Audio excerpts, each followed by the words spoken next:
తారుని యొక్క ప్రబోధం మేరకి మళ్ళీ తిరిగి కిష్కింధకి వెళ్లకుండా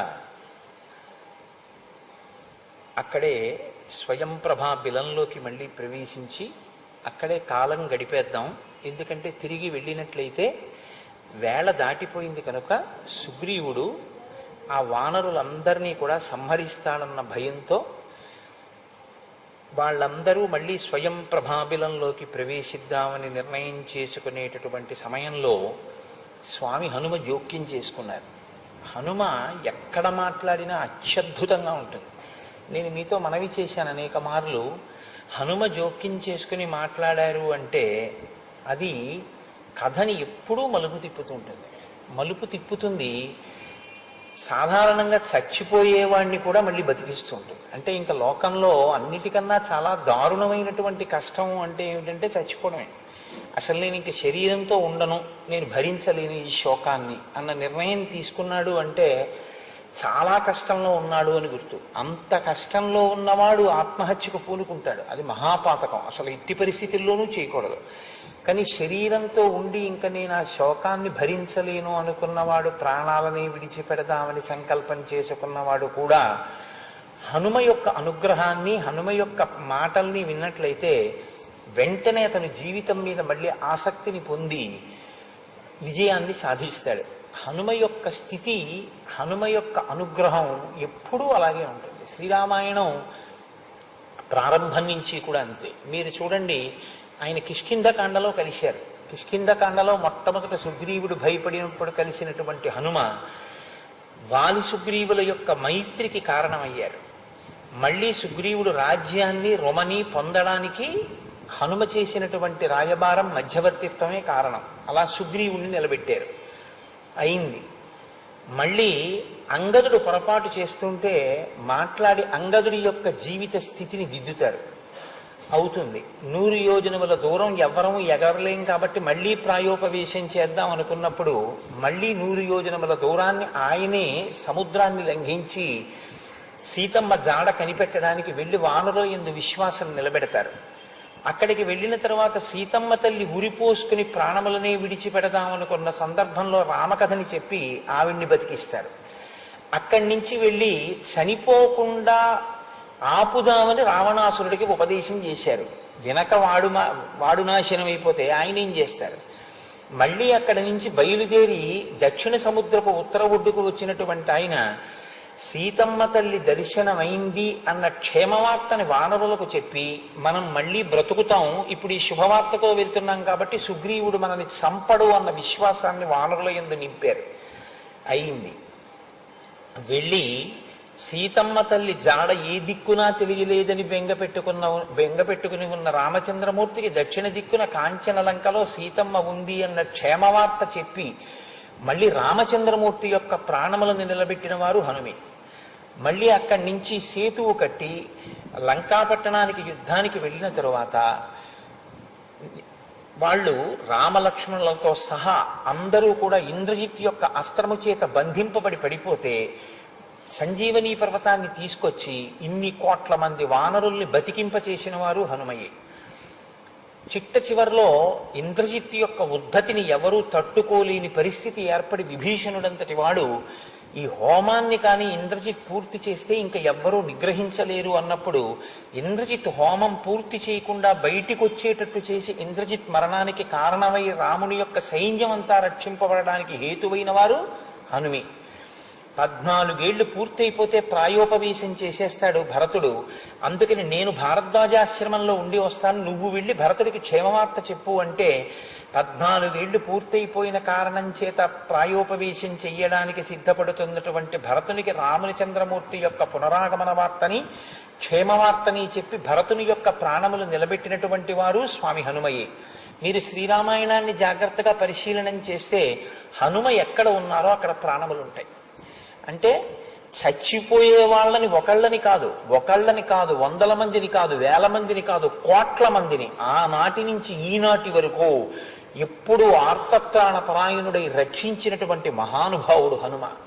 ఆ హనుమ యొక్క వైభవానికి తెర తీస్తుంది కిష్కింధకాండ యొక్క చిట్ట చివరి భాగం. ప్రత్యేకించి ఆయన వైభవం ఎంత గొప్పదో ఆవిష్కరిస్తుంది. కాబట్టి ఇప్పుడు అంగదుడు ఆ స్వయం ప్రభాబిలంలోకి మళ్ళీ ప్రవేశిద్దామని నిర్ణయం చేసుకునేటటువంటి సమయంలో హనుమ మాట్లాడుతున్నారు. హనుమ మాట్లాడడం అంటే ఏదో మాట్లాడడం కింద ఉండదు. బాగా పూర్వాపర విచారణ చేసుకుని ముందు తన మనసులో ఒక స్థిర నిర్ణయం ఉంటుంది, ఇలా చేద్దాము అని. ఇలా చేద్దాము అని ఆయన ఏమనుకున్నారో దాన్నే మాట్లాడతారు. ఆ మాట్లాడేటప్పుడు ఎంత అందంగా ఉంటుందో తెలుసా అండి. అవతల వారికి ఆ వాదనని ఖండించి మాట్లాడడం కష్టం. అలాగని కేవలం వాదన పటిమ కొంతమంది ఎందు ఉంటుంది. జ్ఞాన కలునిలోని శరదయువోలే అంటారు పోతన గారు. ఒక పెంకి వాదన, ఏదో మొండితనంగా ఇంకా తను చెప్పిందే జరగాలన్నట్లుగా మాట్లాడతారు. అలా ఉండదు. బుద్ధిమతాం వరిష్టం. ఆయన మాట్లాడితే అవతల వారి యొక్క ప్రయోజనాన్ని సిద్ధింప చేయడానికి మాట్లాడతారు. కాబట్టి ఇప్పుడు ఆయన ఆలోచించారు, సామముతో మాట్లాడడానికి అంగదుడు యువరాజు, కుదరదు. ఇంకిప్పుడు దానము చేయడానికి ఆయన యువరాజు, దానంతో ఏం మాట్లాడతారు? దండోపాయము కుదరదు. కాబట్టి ఇంకున్నది భేదము. అంటే ఇప్పుడు అంగదుడు కానీ ఇటువంటి నిర్ణయం తీసుకుని సుగ్రీవుని యొక్క కార్యం మీద, రామకార్యం మీద ముందుకి వెళ్ళడం మానేసి సుగ్రీవుడు చంపుతాడన్న భయంతో స్వయం ప్రభా బిలంలోకి వెళ్ళిపోతే, దక్షిణ దిక్కుకి సుగ్రీవుడు ఏ నమ్మకం పెట్టుకుని ఇంతమంది యోధుల్ని పంపాడో ఆ నమ్మకం అంతా వమ్మైపోయి సీతమ్మ తల్లి జాడ కనిపెట్టడం అనేటటువంటి విషయంలో కృతకృత్యులయ్యే అవకాశం ఉండదు. వీళ్ళు భయంతో చచ్చిపోతున్నారు. మీరు చాలా జాగ్రత్తగా గమనించండి. ఇంకిక్కడి నుంచి మీకేం కనపడుతుందంటే, దక్షిణ దిక్కుకు వెళ్ళిన ఇన్ని వేల మంది వానరులు మరణిస్తున్నారు. దేనివల్ల మరణిస్తున్నారు? భయం చేత మరణిస్తున్నారు తప్ప వాళ్ళకి ఇప్పుడు ఆరోగ్యం లేక వాళ్ళు మరణించట్లేదు, భయానికి చచ్చిపోతున్నారు. దేనికి భయం? వెనక్కి వెడితే సుగ్రీవుడు చంపేస్తాడు, ముందుకు వెడితే సీతమ్మ కనపట్టాలి. కాబట్టి ఇప్పుడు వాళ్ళు మానసికంగా చచ్చిపోయారు. వాళ్ళ ఎందు ఉత్సాహం చచ్చిపోయింది.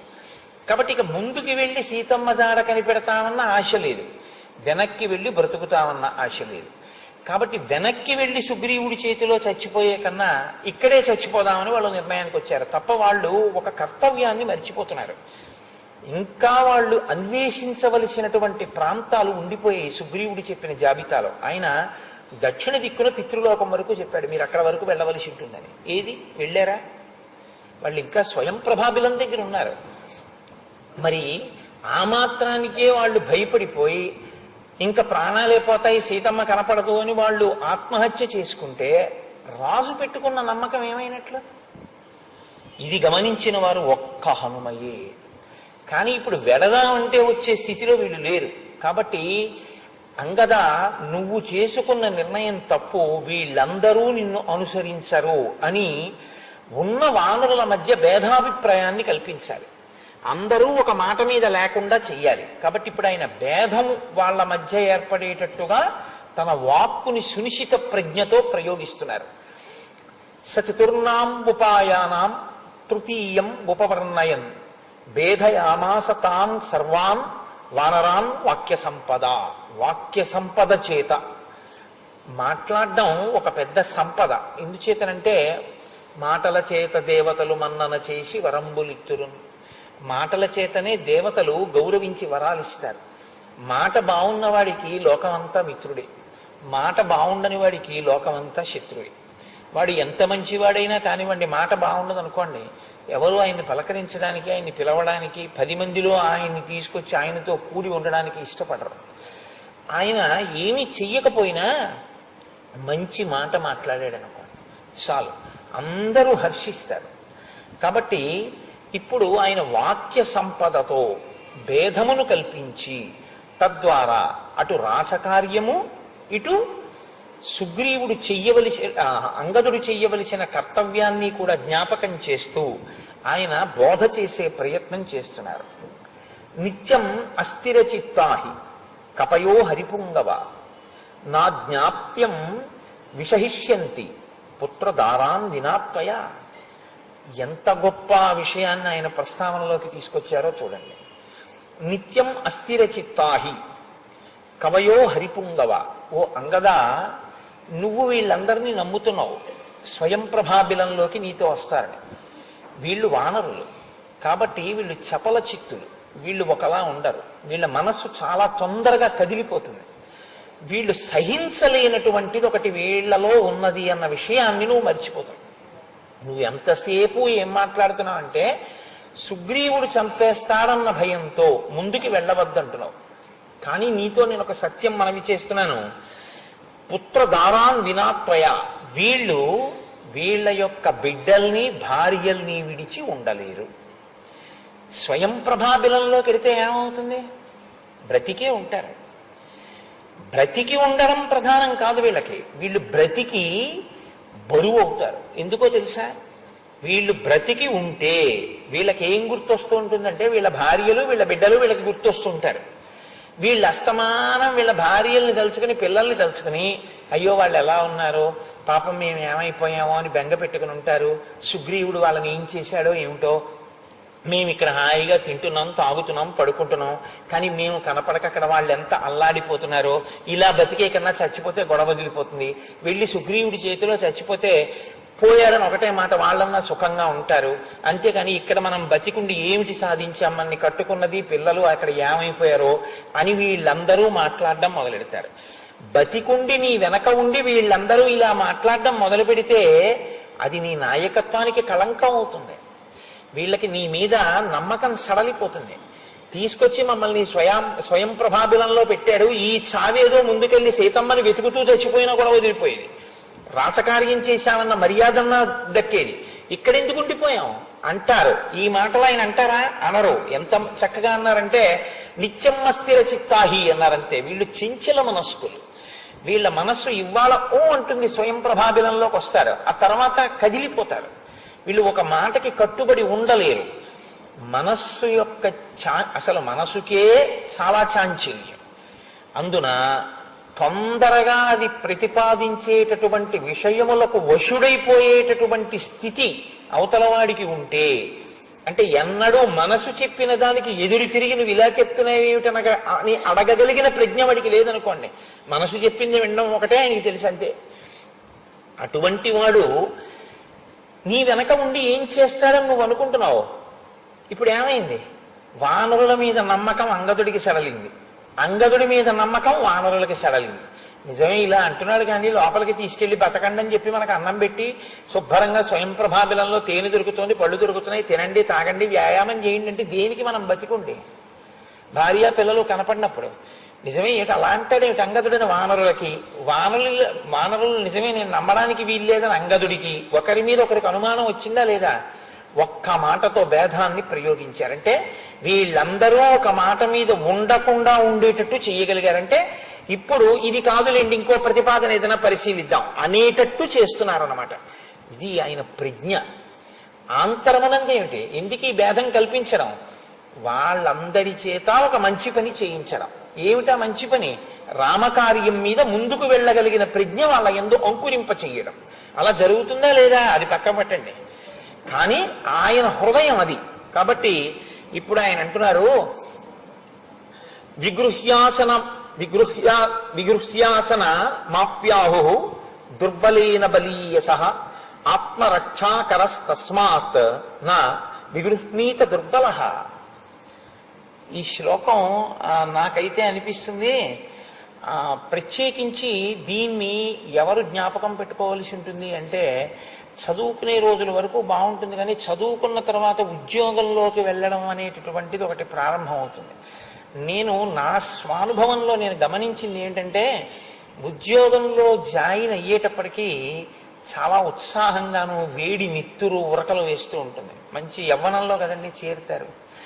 అందులో ఎవరో ఉంటారు సాధారణంగా ఏం చేస్తారంటే మన అధికారి ఎటువంటి వాడండి, ఈయన ఎలా ఉంటారు, పర్వాలేదా, మంచి ఆయనేనా అని ముందు ప్రశ్న వస్తుంది ఎక్కడో ఒక చోట వెయ్యగానే. ఏం పర్వాలేదండి చాలా మంచి ఆయన అంటే మనం ఏం చేసినా చెల్లుతుందన్న భావన వస్తుంది. అమ్మో ఇలాంటి వాడు కాదండోయ్, ఒక గంట ఆలస్యంగా వస్తానన్నా అనుమతించడు. ఒకవేళ నిత్తురు కక్కుతూ ఉంటే అలాగే వచ్చి అటెండెన్స్లో టైంకి సంతకం పెట్టాలి తప్ప ఆయన మాత్రం 5 నిమిషాలు ఆలస్యంగా వచ్చినా ఒప్పుకోడు. అంత నియంత అన్నారనుకోండి ఆయన మీద భేదభావం వస్తుంది. ఇది అక్కడితో ఊరుకోడు, ఇంకా ఉద్యోగంలో చేరి 2 రోజులు అవుతుంది, అధికారికి వ్యతిరేకంగా ఏదో మాట్లాడడం మొదలెడతాడు. మీరు చెప్పింది నిజమేనండి, నేను లోపలికి వెళ్ళానా ఏమన్నారో తెలుసా, ఎంత చులకనగా మాట్లాడారో తెలుసా అంటారు. వీడు లోపలికి చేరేస్తాడు. నిన్నగాక మొన్న చేరాడండి, ఎలా మాట్లాడాడో తెలుసా సార్ అంటాడు. ఇది ఏమవుతుందో తెలుసా అండి, నాకు మరి నా అదృష్టమో ఏమో నాకు తెలియదు, కానీ నేను ఉద్యోగంలో చేరినటువంటి రోజున నాతో ఒక మహాత్ముడనే నేను అనవలసి ఉంటుంది. నాతో ఒక మిత్రుడు నాకు సలహా ఇచ్చాడు. ఆయన నాకన్నా చాలా సీనియర్ అప్పటికి, ఇప్పుడు ఆయన రిటైర్ అయిపోయారు. ఆయన అన్నారు, ఏమయ్యా నువ్వు ఇవాళ కొత్తగా ఉద్యోగంలో జాయిన్ అయ్యావు, నేను నీకు ఒక విషయం చెప్తాను, నువ్వు దీన్ని చాలా జాగ్రత్తగా నువ్వు పదవీ విరమణ చేసే వరకు గుర్తుపెట్టుకో అన్నారు. ఏమిటి అన్నాను. ఎన్నడూ కూడా నీ అధికారి సమర్థతని నువ్వు విచారణ చెయ్యవద్దు. నీకన్నా నీ అధికారి తెలివి తక్కువవాడే కావచ్చు, కానీ ప్రభుత్వం అతన్ని అందులో కూర్చోబెట్టింది, నువ్వు గౌరవం ఇవ్వవలసి ఉంటుంది అన్నది గుర్తుపెట్టుకో. తప్ప నీ అధికారికి వ్యతిరేకంగా నువ్వు ప్రవర్తించి ఏదో సాధించుకోగలనని అని అనుకోవద్దు, నీ మనశ్శాంతిని కోల్పోతావు. నువ్వు నీ అధికారిని వ్యతిరేకించి మాట్లాడవలసిన రోజు ఎప్పుడైనా వస్తే బాగా జ్ఞాపకం పెట్టుకో, తోటి వాళ్లతో చెప్పద్దు, నీ అధికారితోనే నువ్వు వ్యతిరేకించి ఇక ఆయన కింద పని చేయకుండా మళ్ళీ వెళ్ళిపోయే ఏర్పాటు చూసుకో. వ్యతిరేకించి అధికారుల దగ్గర ఉండవద్దు. ఎందుకో తెలుసా, ఆయన కాని కోపం పెట్టుకుంటే నీకు చాలా అశాంతి కలుగుతుంది. స్థానబలిమి అది చాలా గొప్ప విషయం. కాబట్టి అధికారుల యందు ఎప్పుడూ వినయంగా ఉండడానికి, ఒక తండ్రి ఒక మాట అంటే ఎంత గౌరవంగా తీసుకుంటావో, ఒక అధికారి ఏదైనా అన్నప్పుడే కానీ మందలించినప్పుడు కానీ అంత సహృదయంతో తీసుకుని ఉండడమే నేర్చుకో. ఇప్పుడు నీకు సంస్థకి అధికారికి కూడా చాలా సంతోషంగా ఉంటుంది. నువ్వు రేపొద్దున్న అధికారివి కావచ్చు, కానీ నీ మీదంటూ ఓ అధికారి ఉంటాడు. అధికారి మీద అధికారి లేకుండా ఉండడం సాధ్యం కాని వ్యవస్థ ఇది. కాబట్టి దీనికి నువ్వు ఇమిడితే నీ మనసు ప్రశాంతంగా ఉంటుందన్నాడు. నేను ఆ తర్వాత అలా ఉండడం చేతకాక దెబ్బతిన్న కొన్ని వందల మందిని చూశాను.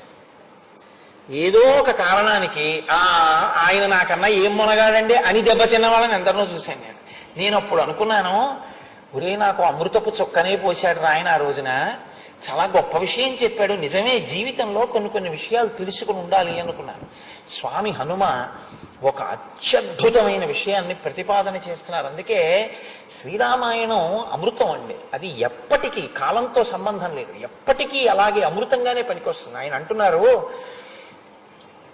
నాయన విగృహ్యాసనమాప్యాహు దుర్బలేన బలీయసః ఆత్మరక్షాకరస్తస్మాత్ నా విగృహ్ణీత దుర్బలః. ఎన్నడూ కూడా ఒక విషయాన్ని దృష్టిలో పెట్టుకో, బలవంతుడైనటువంటి వాడు బలహీనుడైనటువంటి వాణ్ణి వ్యతిరేకించి ఎక్కడైనా బ్రతకగలడు. బలహీనుడైనటువంటి వాడు బలవంతుడైన వాణ్ణి ఎదిరించి ప్రశాంతంగా బతకలేడు. బాగా గుర్తుపెట్టుకో, ఎంత గొప్ప మాట ప్రారంభం చేశారో చూడండి. నీవు ఏమనుకుని నిర్ణయం చేస్తున్నావు? నేను యువరాజుని, నా దగ్గర వీళ్ళందరూ ఉన్నారు, కాబట్టి ఇప్పుడు నేను ఒక నిర్ణయం చేసి వీళ్ళని బతికించగలనని నువ్వు అనుకుంటున్నావు. కానీ నీకన్నా బలవంతుడు ఇంకోడు ఉన్నాడు. నువ్వు వీళ్ళని రక్షిద్దాం, వాళ్ళ నుంచి నిన్ను రక్షించుకుందామనుకున్న నీ ప్రయత్నం వాళ్లతో విభేదించడమే అవుతుంది. సుగ్రీవుడితో విభేదించడం కాదా? రామలక్ష్మణులతో విభేదించడం కాదా? రామలక్ష్మణులతో విభేదించి నువ్వు ఈ 3 లోకాల్లో ఎక్కడ దాక్కున్నా ప్రశాంతంగా ఉండగలవా? చెప్పిన పని చేయకుండా ఉండగలనని అనుకుంటున్నావా? నువ్వు దాక్కో స్వయం ప్రభాబిలంలోకి వెళ్ళి. ఆయనకి తెలుస్తుంది ఎప్పుడో ఒకప్పుడు, వెళ్ళి రాలేదు, కొంత దూరం వెళ్ళి స్వయం ప్రభాబిలంలోకి వెళ్ళిపోయి ఉండిపోయారు. వెనక్కి వస్తే చంపేస్తానని ముందుకి వెళ్ళలేదు, వెనక్కి రాలేదు, వచ్చి కబురు చెప్పలేదు. అంటే రాజదండన తప్పుకునే ప్రయత్నం చేశారని తెలుస్తుంది. 1 సుగ్రీవుడికి కోపం వస్తుంది. 2 దక్షిణ దిక్కున పూర్తిగా అన్వేషణం చెయ్యకుండానే స్వయం ప్రభాబిలంలో జీవితం కోసం దాక్కున్నాం కాబట్టి. రాముడికి కాదు కోపం వచ్చేది, రామకార్యంలో వైక్లభ్యానికి లక్ష్మణమూర్తికి కోపం వస్తుంది. రాముడికి కోపం వస్తుందని ఆయన అనలేదు. రాముడి యందు దయపాళ్ళు చాలా ఎక్కువ, కానీ రామకార్యానికి భంగం జరిగితే కోపం వచ్చేది లక్ష్మణుడికి. ఎంత సునిశ్చిత ప్రజ్ఞతో అన్నారో చూడండి ఆ మాట. తప్ప రాముడికి కోపం వస్తుంది అనలేదు, లక్ష్మణుడికి కోపం వస్తుంది. రాముడు కళ్ళనీళ్లు పెట్టుకుంటే చంపేస్తాను సుగ్రీవుడు అన్నది ఎవరు? లక్ష్మణుడు. చిట్ట చివరి ఏమన్నారు, మా అన్నయ్య కళ్ళ నీళ్లు చూడలేక నేను ఇలా మాట్లాడాను, నన్ను క్షమించన్నారు. కాబట్టి రామకార్యాన్ని సగంలో వదిలి స్వయం ప్రభాబిలంలో దాక్కున్నావు అని తెలిస్తే లక్ష్మణుడు అక్కడి నుంచి ఇక్కడికి వచ్చి నిన్ను వెతకక్కర్లేదు. యాం క్షేమాం మన్యసే ధాత్రీం ఏతద్బలమితి శ్రుతం ఏతల్లక్ష్మణ బాణానాం ఈషత్కార్యం విదారణే. ఒక ఆకుల దొప్పని చీల్చేయడం ఎంత తేలికో ఈ స్వయం ప్రభా బిలాన్ని అక్కడ ఉండి సంకల్పం చేసి బాణాలు వేసి చీల్చేయడం లక్ష్మణుడి బాణాలకు అంత తేలిక పని, కష్టపడి కాదు. అక్కడి నుంచి చీల్చేస్తాడు ఈ బిలాన్ని. నువ్వెందుకు పైకి రావో చూస్తానని.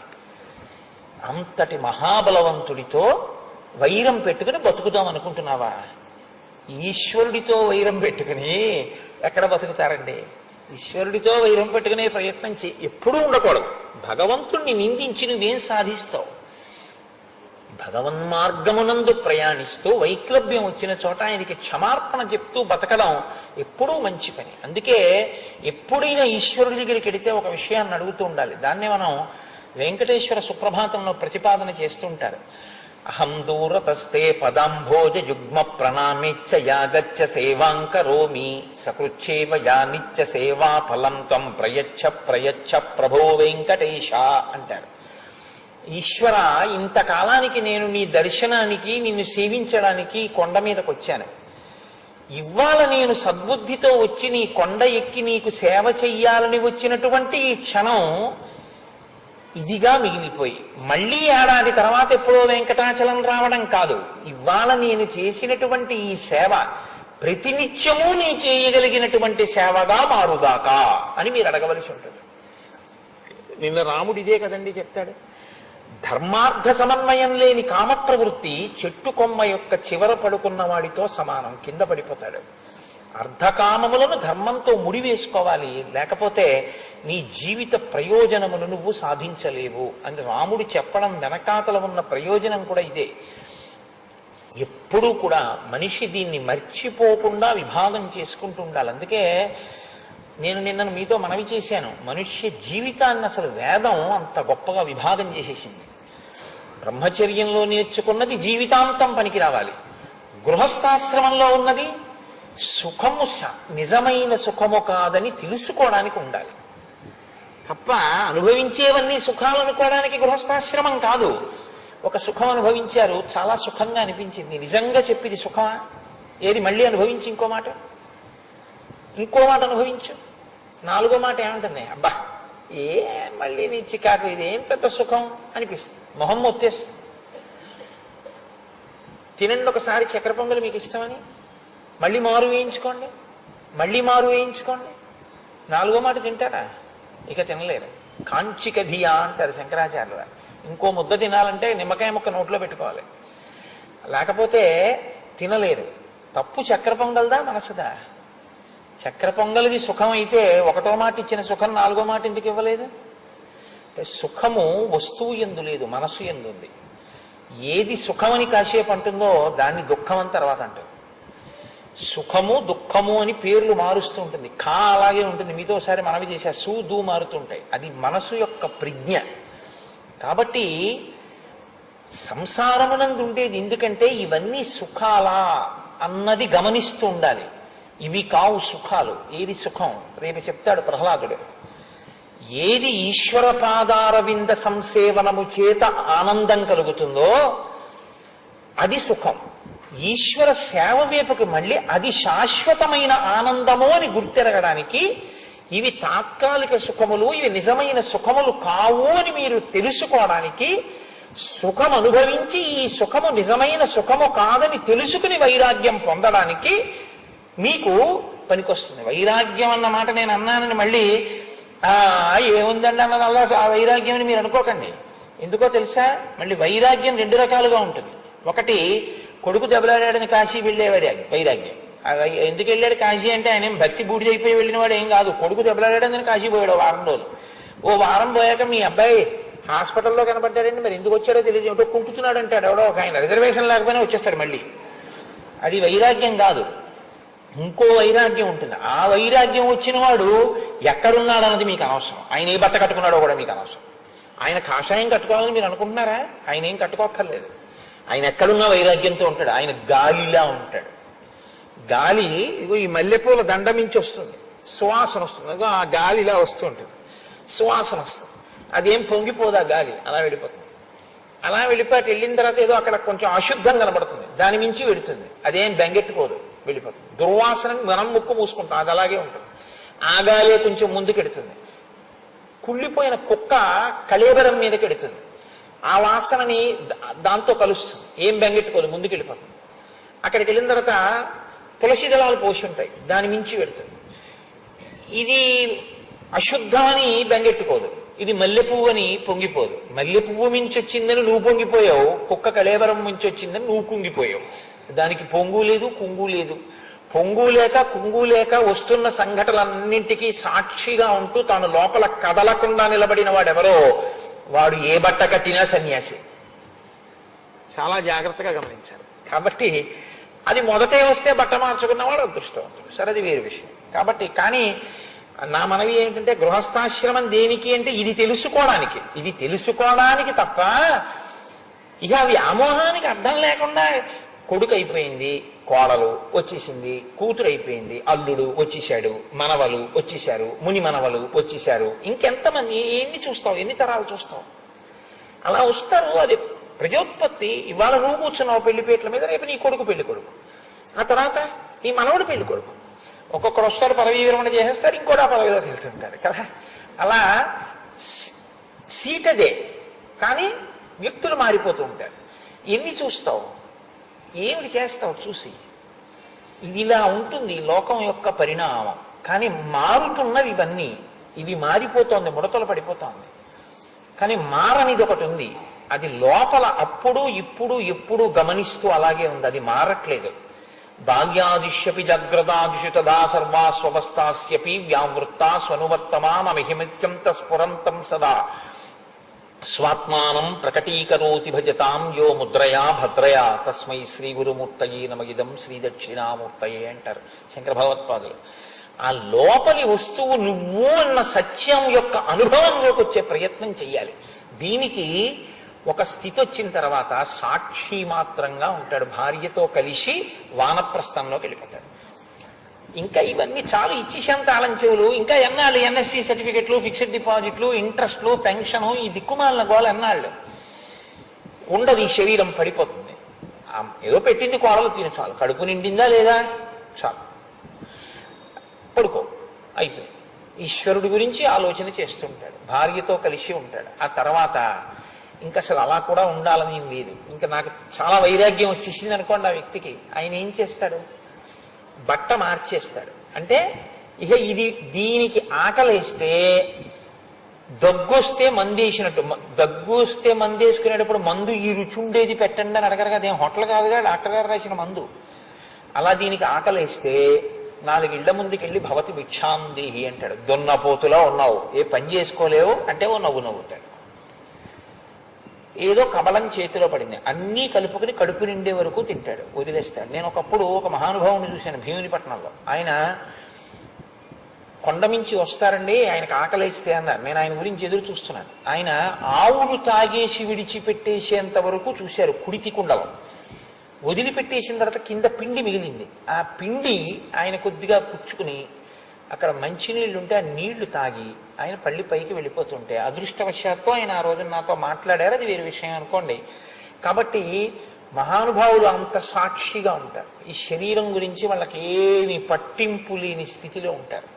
అలా ఉండి ఉండి పడగొట్టేస్తారు, అది పడిపోతుంది. తాను లోపల ఉన్న వస్తువుగా మిగిలిపోతాడు. అది సన్యాసాశ్రమం. ఆ చిట్ట చివరి ఆశ్రమాన్ని పొందడానికి ఇవి గెలిచి వెళ్ళమంటారు. అందుకని బ్రహ్మచర్యంలో పొందినటువంటి జ్ఞానం చిట్ట చివర పండించడానికి పనికొస్తుంది. అప్పుడా తపసా షడ్రిపూన్ జిత్వా భార్యాన్ పుత్రే నివేశ్యచ. అంత గొప్పదండి సనాతన ధర్మం. 85 ఏళ్ళు రానివ్వండి, 90 ఏళ్ళు రానివ్వండి, భార్యని మాత్రం నేను ఇంకా నాకు వైరాగ్యం వచ్చింది, నేను వెళ్ళిపోతున్నానని విడిచిపెట్టే అధికారం పురుషుడికి లేదు. భార్యాన్ పుత్రే నివేశ్యచ, కొడుకు దగ్గరికి తీసుకెళ్ళి, ఒరే నాకు ఇక పూర్ణ వైరాగ్యం వచ్చింది, నేను మీకు బరువు అవుతాను, మీరు నన్ను భరించడం కష్టంగా ఉంటుంది, నా ప్రవర్తన అదోలో అనిపిస్తుంది మీకు. కాబట్టి నేను ఎక్కడో ఏ గుహలోనో చెట్టు తొర్ర, శంకర భగవత్పాదులు అంటారు, చెట్టు తొర్రలున్నాయి, పర్వత గుహలున్నాయి, ఇంకా నీకు ఆవాసం ఏమిటి?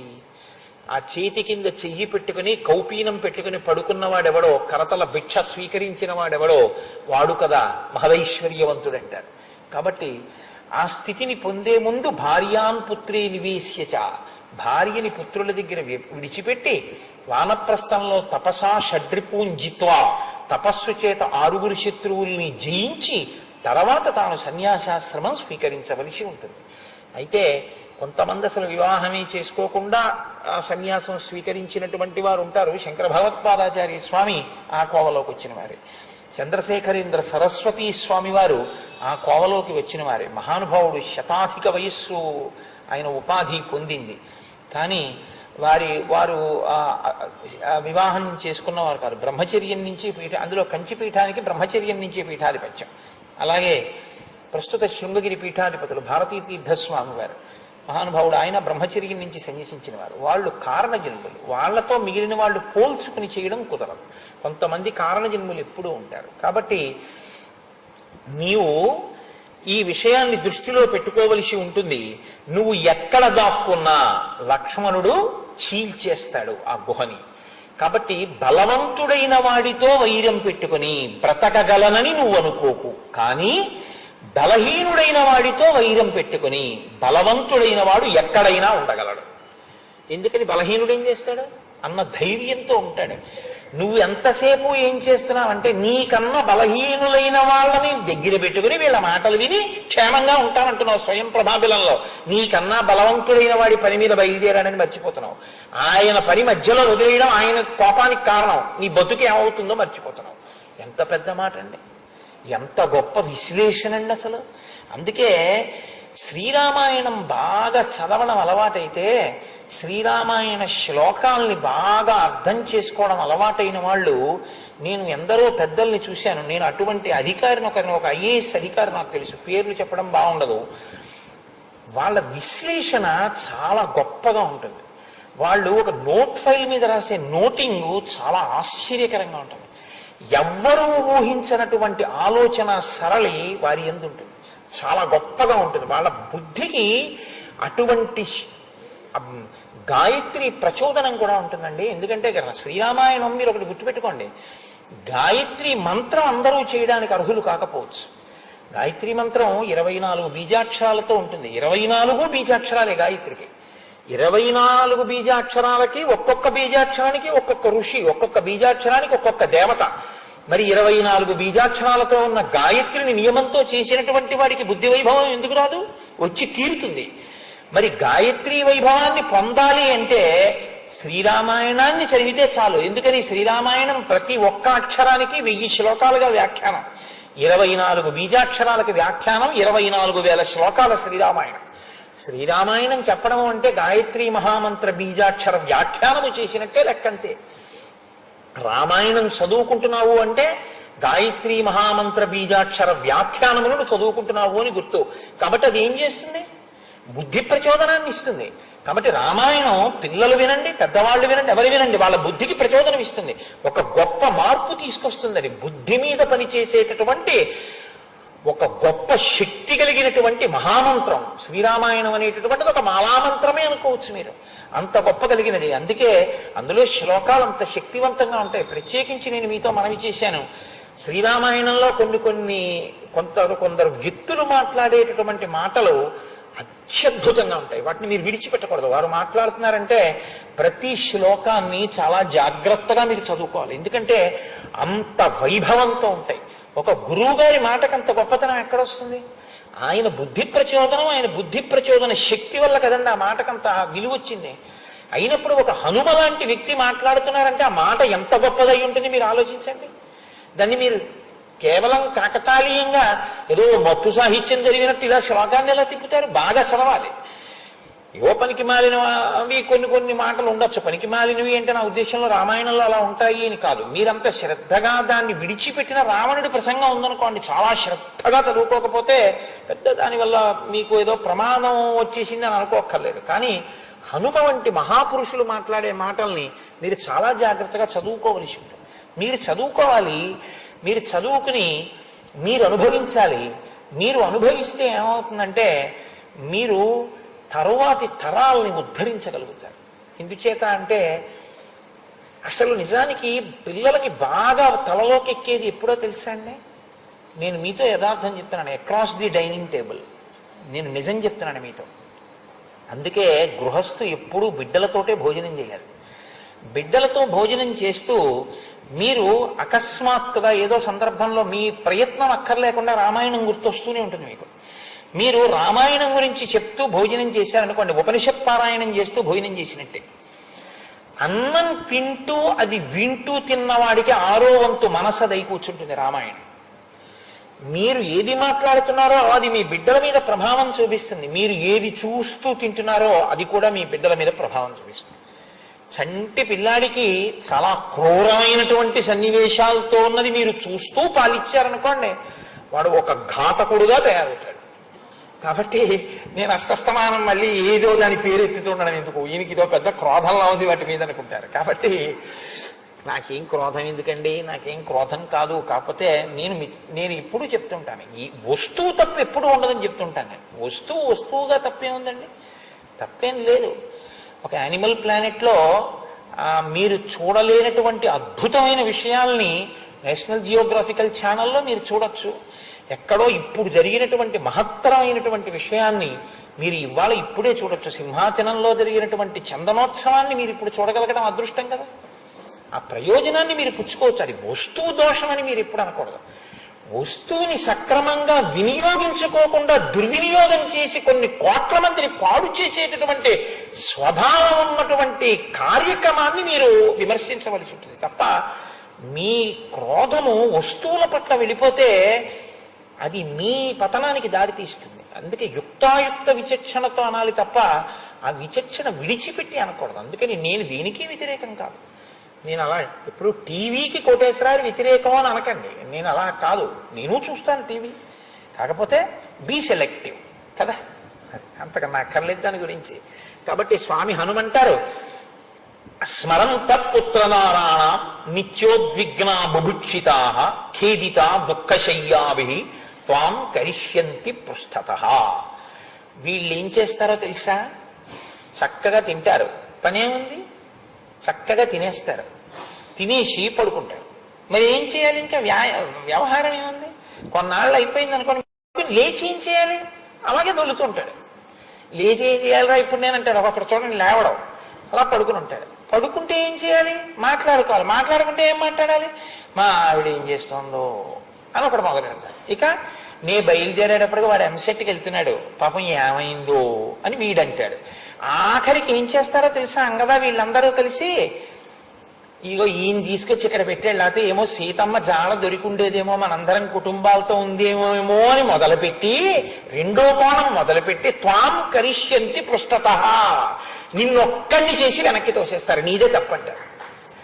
కాబట్టి ఆ పరిస్థితి తెచ్చుకోకు. వీళ్ళందరినీ నువ్వు రక్షించే మనగాన్నంటావు. ఇది స్వయం ప్రభాబిలంలోకి వెళ్ళిపోతే బతకగలను అనుకుంటున్నావా?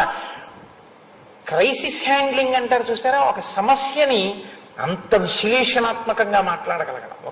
అది చాలా చిన్న విషయంలా కనిపించవచ్చు, ఒక్కడికే ఈ బుద్ధి ప్రచోదనం, మిగిలిన వాళ్ళకి లేదు. ఆయన ఒక్కడే ఇలా మాట్లాడగలుగుతున్నాడు. చూడండి ఆయన బుద్ధి వైభవం ఎంత గొప్పగా ఉంటుందో మహానుభావుడిది. కాబట్టి ఖేదితా దుఃఖశయ్యాభి త్వాం కరిష్యంతి పృష్ఠతః. నీవు వీళ్ళని నమ్మి ఎక్కడో మనం స్వయం ప్రభాబిలంలోకి వెళ్ళిపోతే హాయిగా ఉంటామన్న మాట నువ్వు అనవద్దు. సత్వం హీనః సుహృద్భిశ్చ హిత కామైశ్చ బంధుభిః తృణాదపి భృశోద్విగ్నః స్పందమానాత్ భవిష్యసి. వీళ్ళందరూ నిన్ను వ్యతిరేకించేస్తారు కదా ఒక రోజున. వీళ్ళందరూ ఏం మొదలు పెడతారంటే, పోన్లేరా ఏదో ఒకటి కిష్కిందకి వెళ్ళిపోదాం. వెళ్ళిపోయిన తర్వాత ఏం చేస్తాడు? వెళ్ళిపోగానే సుగ్రీవుడిలో పట్టించుకోడు. ముందు కిష్కిందలాగా వెళ్ళగానే మన ఇంటికి వెళ్ళిపోతాం. వెళ్ళిపోసారి భార్య బిడ్డలను చూసి ఎలా ఉన్నారో కనుక్కుని ప్రభు తప్పైపోయింది, అంగదుడు ఇలా అన్నాడు ఆ రోజున, మా బుద్ధి గడ్డి తిని వెళ్ళిపోయాం, ప్రభు ఆజ్ఞ మేము ఏం చెయ్యం, మాకు అప్పటికి ఎవరాదు ఆయనే కదా ఎదురుగుండా ఉన్నవాడు, ధిక్కరించలేం. వెళ్ళాం, క్షమించినా మీరే, మమ్మల్ని చంపేసినా మీరే, మీరు ఏం చేసినా మేము సిద్ధమని కాళ్ళ మీద పడిపోదాం. ఇంతమందిని వెళ్ళి పడిపోతే ఎవరు రక్షిస్తే రక్షిస్తాడు, మహా అయితే ఖైదులో బారేస్తారు, కనపడుతుంటారుగా పెళ్ళం పిల్లలు అని వీళ్ళందరూ మాట్లాడుకోవడం మొదలు పెడతారు. అప్పుడు నీ పని ఏమవుతుందో తెలుసా? వీళ్లల్లో ఎవడు బయటికి వెళ్ళి సుగ్రీవుడి దగ్గరికి ఎడతాడో జాడ చెప్పాక వీళ్ళందరూ వెళ్ళి క్షమాభిక్ష పొందితే నేను ఒక్కడే మిగులుతానేమోనని నీలో భయము ఉద్విగ్నమై గడ్డి పరక కదిలినా అడిగిపోవడం మొదలవుతుంది. ఇప్పుడు ఎక్కడ మొదలైంది? సుగ్రీవుడు చంపుతాడేమో అని మొదలుపెట్టిన భయం గడ్డి పరక కదిలినా భయపడే స్థితికి వస్తావు. అది నువ్వు చేసే నిర్ణయానికి అంతిమ పర్యవసానం. కాబట్టి నువ్వు ఆ స్థితిని తెచ్చుకోవద్దు. అస్మాభిస్తు గతం సార్థం వినీత అదుపస్థితం అనుపూర్వ్యాత్తు సుగ్రీవో రాజ్యేత్వాం స్థాపయిష్యతి. చక్కగా మనం ఈ కార్యాన్ని పూర్తి చేసి మనం చెయ్యగలిగిన అన్వేషణ చేసి వెనక్కి వెళ్ళిపోయి మేమిలా స్వయం ప్రభా బిలంలో చిక్కుపడిపోయాం, ఈ కారణం చేత సీతమ్మ జాడ తెలియలేదు, కాలం ఎందుకని దాటిపోయింది అని మనం చెప్తే ఒక్కనాటికి సుగ్రీవుడు మనని చంపడు. చంపడమే ప్రధానంగా, చంపడం లక్ష్యంగా ఉన్నవాడు కాదు, యుక్తాయుక్త విచక్షణ కలిగిన వాడు ప్రభువు. వీళ్ళు ఎందుకని నెల దాటిపోయాక తిరిగి వచ్చారు అన్నది ఆలోచిస్తాడు. దాహంతో ఆకలితో వెళ్ళాం, వెళ్లకుండా ఉండలేంగా, అది శరీరానికి ప్రాథమిక అవసరం. అన్నం పెట్టాలి, నీళ్లు పోయాలంటే చచ్చి ఊరుకుంటుంది. అది ఉంటే కదా వెతకడం. సీతమ్మను అందుకుని వెళ్ళాం బిలంలోకి. ఆవిడే చెప్తోంది వెళ్ళిన వాడు బయటికి రావడం కుదరదు, ఆవిడ అనుగ్రహించి తీసుకొచ్చింది కానీ, లేకపోతే మనం బయటకు వస్తామా? ఎందుకు చంపుతానయా సుగ్రీవుడు? నువ్వు బాగా ఆలోచించు. మనం ఈ మాటలు కానీ సుగ్రీవుడికి వెళ్ళి చెప్పుకుంటే మనందరినీ కూడా సుగ్రీవుడు మన్నిస్తాడు, మన్నించి ప్రేమించి గౌరవిస్తాడు తప్ప యుక్తాయుక్త విచక్షణ లేకుండా ఏదో చేసేస్తాడు అని నువ్వు అనుకోవద్దు. ఇది చాలా చమత్కారంగా ఉంటుంది. కొంతమంది పరిస్థితి ఎలా ఉంటుందంటే తమకి ఏం చెప్పారో అదే, అంతకన్నా ఇంకా పెద్ద బుద్ధి పెట్టి ఆలోచించేటటువంటి స్వభావం ఉండదు. నాతో ఒకసారి ఒక ఆయన అన్నాడు, ఇవన్నీనండి శ్రీరామాయణం చదువుతుంటే మీకు పైకి ఇలా ఉంటాయి కానీ పరమసత్యాలు హనుమ మాట్లాడుతున్నాయి. ఆయన అన్నారు, చూసారా వీళ్ళు తినేసి పడుకుంటారు, ఇంకా పని ఉండదు, ఉండకపోవడం ఏమవుతుందంటే భయానికి కారణమై వీళ్ళు అలా కూర్చోలేని స్థితి వస్తుంది. తిని పడుకుని ఉండిపోతే, బలం ఉండి చెయ్యగలిగిన వయసులో చెయ్యకుండా ఉండిపోతే ప్రమాదం వస్తుంది. బలం ఉండి చెయ్యగలిగిన వయసులో చేసి వైరాగ్యాన్ని సంపాదించి వానప్రస్థానికి వెళ్ళాలి. మీరు విన్నారో లేదో, మెరైన్ ఇంజనీర్స్ అని ఉంటారు, సముద్రం మీద వాయేజ్కి వెళుతుంటారు వాళ్ళు. సముద్రంలో వెళ్ళేటప్పుడు సముద్రం మీద పనిచేసేటటువంటి వాడు అధికారి మీద తిరగబడితే వాళ్ళకి ఇచ్చేటటువంటి శిక్ష ఏమిటో తెలుసా అండి? మీరు ఎప్పుడన్నా మెరైన్ ఇంజనీర్స్ని ఇక్కడికి వస్తారు 2-3 రోజుల్లో, ఒక ఆయన సుబ్బారావు ఆయన అడగండి, వేసే శిక్ష ఏమిటో తెలుసా? 1 వారం రోజులు ఎవ్వరూ మాట్లాడద్దు, ఆయనకి ఇష్టమైన పదార్థాలు ఏవో ఆయనకి వండి పెట్టండి అని చెప్తారు. సముద్రం మీద ఇంక ఏమి పని ఉండదు, ఆయన ఎవ్వరూ పలకరించరు. డ్యూటీకి వచ్చేసి ఆ షిఫ్ట్కి సంతకం పెట్టేయడం. చక్కగా ఆ రోజున ఆయనకి మినపరొట్టు ఇష్టమైతే ఓ రోజు మినపరొట్టు వేసి పెడతారు, ఓ రోజున చక్కగా పూరి వేసి పెడతారు, తినేయడం. ఏం చేయాలంటే ఎవరు మాట్లాడరు ఆయనతో. ఆ సముద్రంలో ఓడ వెళ్ళిపోతుంటే అలా కూర్చోవడం. అలసట లేకపోతే ఏమవుతుందో తెలుసా అండి? నిద్ర పట్టదు. సముద్ర ఘోష వింటూ అందరూ కష్టపడుతుంటే తను తినేసి అలా కూర్చోవాలంటే వారం రోజులు ఆ శిక్ష వేస్తే 3 రోజులు అయ్యేటప్పటికీ ఇంతకన్నా సముద్రంలో దూకి చచ్చిపోవడం మంచిది అనిపిస్తుంది. వాడి జీవితంలో ఎప్పుడు ఏ పని చెప్పినా చేయనండు. మెరైన్ ఇంజనీర్స్ యూజువల్గా షిప్ మీద వెళ్ళేటటువంటి క్రూ వ్యతిరేకిస్తే వేసే శిక్ష ఇదే వేస్తారు. హనుమ ఆనాడు చెప్పినవే ఇప్పుడు వచ్చాయి. ఆయన ఎంత యథార్థ దృష్టితో మాట్లాడారో చూడండి. ఏదో చెప్పారు కదా అని చెప్పినట్టు చేయడం ఎప్పుడూ ప్రయోజనం కాదు. ఏదో నాకు వెనకటికి ఒక ఆయన చెప్పారు, ఏమిటో నాకు రామాయణం వింటే అన్ని ఇలాంటివి గుర్తొస్తుంటాయి. మిలిటరీలో పనిచేసేటప్పుడు యుద్ధం జరుగుతుంటే యుద్ధ భూమిలో పడిపోతారు, చనిపోయి కొంతమంది ఉంటారు, ప్రాణాలతో కొంతమంది ఉంటారు. చనిపోయిన వాళ్ళ గురించి పట్టించుకోవాలా, కొంచెం ప్రాణంతో ఉన్న వాళ్ళ గురించి పట్టించుకోవాలా అంటే బతికున్న వాడి గురించి ఎక్కువ పట్టించుకోవాలి. ఎందుకంటే పిఓడబ్ల్యూ అంటారంటే పిడబ్ల్యూఓ, ప్రిజనర్ ఆఫ్ వార్ అని.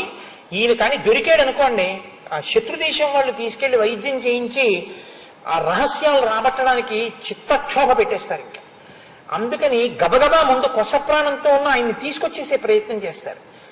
దానికి డాక్టర్స్ని గబగబా ఒకసారి విడిచిపెడితే వాళ్ళు ఏం చేస్తారంటే గబగబా వెళ్ళి ప్రాణం ఉందో లేచో చూసి డెడ్ అలైవ్ అని స్లిప్స్ పెడతారు. పెడితే గబగబా వెనకాల ఉన్న వాళ్ళు వెళ్ళి చచ్చిపోయాడు అంటే కొంచెం ఆ శవాన్ని గబాలను విసిరేస్తారు వ్యాన్లోకి. అలైవ్ కొంచెం బతికున్నాడు అంటే గబగబా స్ట్రెచ్చర్లో పెట్టి ఓ వ్యాన్ ఎక్కిస్తారు. అంటే బతికున్నాడు కదా, మరి అలా విసిరేస్తే ఎలాగా, తీసుకురావాలి హాస్పిటల్ కానీ. డాక్టర్స్ స్లిప్ పెడుతూ ఎవరిదో ఒక ఆయన హార్ట్ బీట్ సరిగ్గా అందలేదో ఆయన కంగారులో చూసి చనిపోయాడు అనుకున్నాడు, డెడ్ అని స్లిప్ పెట్టాడు. ఆయన ఇంకా కొద్దిగా బతికున్నాడు. వీళ్ళు తీసుకొచ్చి 2 చేతులు పట్టుకుని వ్యాన్లో విసిరైపోతుంటే ఆయన అన్నాడు, ఐఆమ్ అలైవ్ అన్నాడు. నేను బతికున్నాను అన్నాడు. వీళ్ళన్నారు, shut up, it is certified you are dead.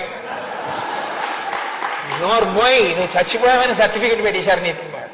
అది ఎలా ఉంటుంది? వినడానికి బాగుంటుందేమో, తన డ్యూటీ తను కరెక్ట్గా చేసేసినట్టు ఉంటుందేమో, కానీ అలా చేయడం ఎంతవరకు సమంజసం? కాబట్టి హనుమ మాట్లాడడం అంటే అంత సునిశ్చిత ప్రజ్ఞతో ఉంటుంది. కాబట్టి ఆయన అంటారు, నువ్వు స్వయం ప్రభాబిలంలోకి వెళ్ళి చిక్కుపడిపోయానన్నా నాకు అనవసరం, నెల రాలేదని ఏం చంపాడు సుగ్రీవుడు. కారణం తెలుసుకుంటాడు, తెలుసుకుని క్షమిస్తాడా? ప్రభు అటువంటి వాడిని ఎందుకు అనుకుంటున్నావు నువ్వు? ప్రభువు యొక్క జ్ఞానము సంకుచితం అనుకుంటున్నావు? కాదు, ఆయన విశాల హృదయుడు, ఆయన పరిపాలన సమర్థత కలిగిన వాడు. ప్రభువు యందు ఈ భక్తి ఉన్నవాడెవడో వాడే కార్యం చేయగలడు. అసలు ప్రభుభక్తి లేనివాడు ఏమీ చేయలేడు.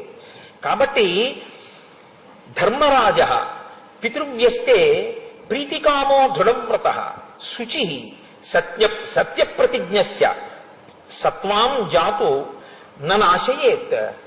ఆయన ధర్మం తెలుసున్నవాడు, నీకు తండ్రి, ప్రీతి కలిగినటువంటి వాడు, దృఢమైనటువంటి వ్రతం ఉన్నవాడు, చాలా మనస్సు నిర్మలమైనటువంటి స్థితిలో ఉన్నటువంటి వాడు, సత్యమైన ప్రతిజ్ఞ ఉన్నటువంటి వాడు. అటువంటి వాడు నిన్నెందుకు చంపుతాడు? ఎందుకు అసలు సుగ్రీవుడు చంపుతాడని ఆలోచన చేస్తున్నావు? ఆ ఆలోచన విడిచిపెట్టేసి, ప్రియ కామశ్చతే మాతు తదర్థం చాస్య జీవితం తస్యాపత్యంచ నాస్త్యన్యత్ అస్మాదంగద గమ్యతాం. నువ్వు ఒకటి గుర్తించు, అసలు నీ పినతండ్రి సుగ్రీవుడికి సంతానం లేదు. కాబట్టి అన్నగారి సంతానమైనటువంటి నువ్వే ఆయనకి కూడా సంతానం. 2, ఇప్పుడు తార ఆయన భార్య.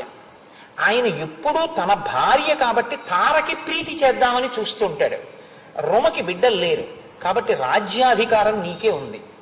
తారకి ప్రీతి చేయడము, నిన్ను యవరాజ్య పట్టాభిషేకం చేయడము, కొడుకులు లేనటువంటి తనకి ఉన్న ఒకే ఒక్క కొడుకువి కాబట్టి నీ యందు పూర్ణమైన ప్రేమతో ఉంటాడు తప్ప నిన్ను చంపేస్తే ఇప్పుడు అసలు సుగ్రీవుడికి ఏమిటి వస్తుంది? ఒకటి, తార ఖేదపడుతుంది, తన భార్య బాధపడుతుంది, యవరాజ్య పట్టాభిషేకం చేయడానికి ఇంకో కొడుకు లేడు.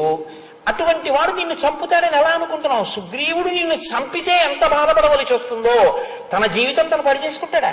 ఇటు తార హృదయాన్ని భగ్నపరచి తనకి రాజ్యానికి ఉత్తరాధికారి లేకుండా నువ్వు ఇంత ఖచ్చితంగా ప్రవర్తించిన వెనక మేము సాక్ష్యం చెప్పిన సుగ్రీవుడు నిన్ను చంపుతాడని ఎందుకు అనుకుంటున్నావు? నీ వైపు నుంచి నిన్ను రక్షించవలసిన అవసరం సుగ్రీవుడికి ఎంత ఉందో నువ్వు ఎందుకు ఆలోచించట్లేదు? కాబట్టి నువ్వు ఇలా చచ్చిపోతాను అనేటటువంటి ప్రయత్నం చెయ్య. నువ్వు ఇలా స్వయం ప్రభాబిలంలోకి వెళ్ళిపోతాను, ఇక్కడ పడుకుంటానన్న మాట అనవద్దు. అక్కడ వరకే చెప్పారు. అంటే ఆయన హృదయం ఏమిటి?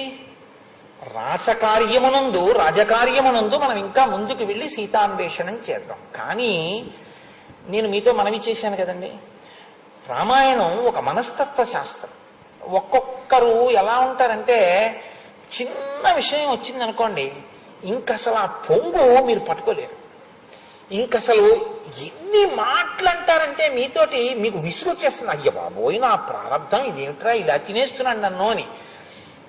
ఏదో ఎవరి దగ్గరకో పెడతారు మీరు, ఆ పెళ్లి నిశ్చయం అయిపోయింది అనుకోండి, ఆయన మీరేదో పెళ్లి మాటలకు వెళ్ళారు, పెళ్లి నిశ్చయం అయిపోయిన వాళ్ళ అమ్మాయి, నేను బాగా మాట్లాడానే, ఆ విషయంలో నేను బాగా మాట్లాడానే, అవును మీరు బాగా మాట్లాడారు. అక్కడ నేను అలా మాట్లాడడం మంచిదేం చూసారా, బాగా మాట్లాడాను కదా, అవును బాగా మాట్లాడారు. ఇది ఎన్ని మాటలు?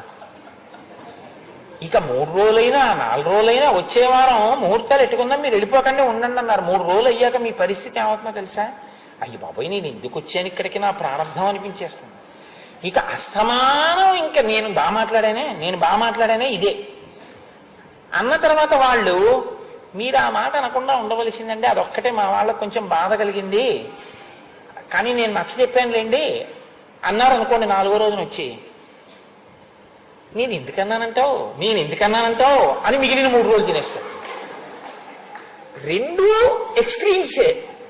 మీరు దేన్ని పట్టుకోలేరు వాళ్ళతోటి, చాలా ఇబ్బంది. మీరు విసుక్కున్నారు అనుకోండి, adding fuel to the fire అంటారు చూసారా, అలా ఉంటుంది. చూసా, నిన్ను నమ్ముకుని ఇంత తీసుకొచ్చానా, నీకు నేను కష్టమైపోయాను, నీకు బరువు అయిపోయినా మొదలెడతాడు. మీరు అనడానికి ఉండదు, వినలేరు. స్నానం చేసినా అదే, పూజ చేసుకుంటున్నా అదే, అన్నం తింటున్నా అదే, పడుకున్నా అదే, ఏం చేస్తున్నా అదే చెప్తాడు. ఇంకా వదలడు ఏ విషయాన్ని కూడా. అక్కడతో సరే, దీన్ని ఇలా పరిష్కరిద్దాం అని ఆలోచించి వదలడు. అది హైపర్ సెన్సిటివ్ అంటారు. ఏమో ఇవాళ నేను ఎందుకో ఇంగ్లీష్ మాట్లాడుతున్నాను. చాలా కొంతమంది మనస్తత్వం చాలా బలహీనంగా ఉంటుంది. అది చిన్ని విషయానికి విపరీతమైన పొంగు, చిన్న విషయానికి విపరీతమైన కుంగు. ఆ కుంగులో అగాధాలు చూస్తుంది, ఆ పొంగులో అంతరిక్షాన్ని చూస్తుంది. రెండిటినీ భరించడం కష్టంగానే ఉంటుంది. కాబట్టి ఇప్పుడు ఆయనకి కుంగులో ఉన్నాడు కాబట్టి ఆయన పాతాళాన్నే చూస్తాడు.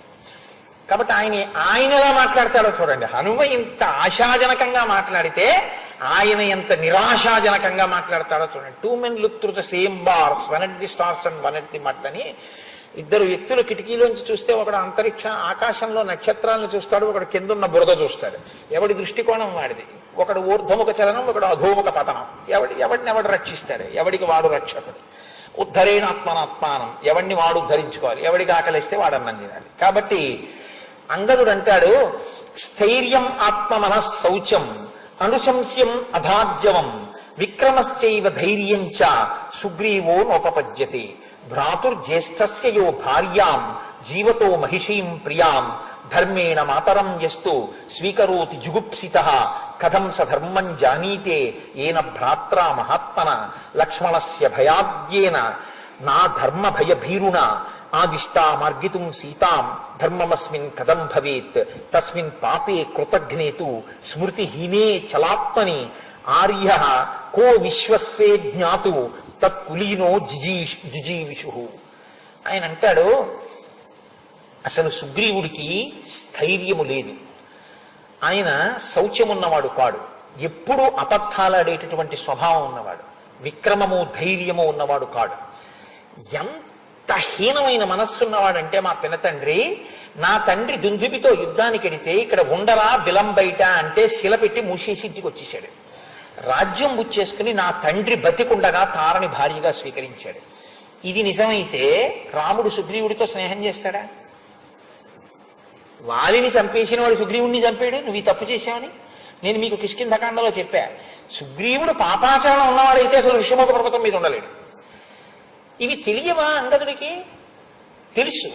మరి తెలిసిలా ఎందుకు మాట్లాడతాడే అంటే ఆయన బుద్ధి వైభవం అప్పటికి పాతాళాన్ని చూస్తోంది. అందుకని ఆయనకి ఎవరి మీద బాధో వాళ్ళలో ఆ లక్షణాలే చూస్తాడంతే. తలుచుకుంటేనే జుగుప్స. మా నాన్నగారు బతికుండగా మా అమ్మని తన భార్యగా స్వీకరించినటువంటి వాడు ఏదో లక్ష్మణుడికి భయపడి వచ్చి టంకారం చేశాడని సీతమ్మని వెతకమని వానరుల్ని పంపించాడు, కానీ ఆయనకేం ధర్మం తెలిసి పంపించలేదు. నిజంగా సీతాన్వేషణం చేద్దామని పంపించిన వాడు కాదు. మనకి తెలియదు సుగ్రీవుడు నిజంగా అలా పంపించే హృదయం ఉన్నవాడో కాడో, సుహృత్తో కాడో మనకి తెలియదు. ఆ విషయంలో ఏమీ సందేహం అక్కర్లేదు. మహానుభావుడు సుగ్రీవుడు ఆ విషయంలో.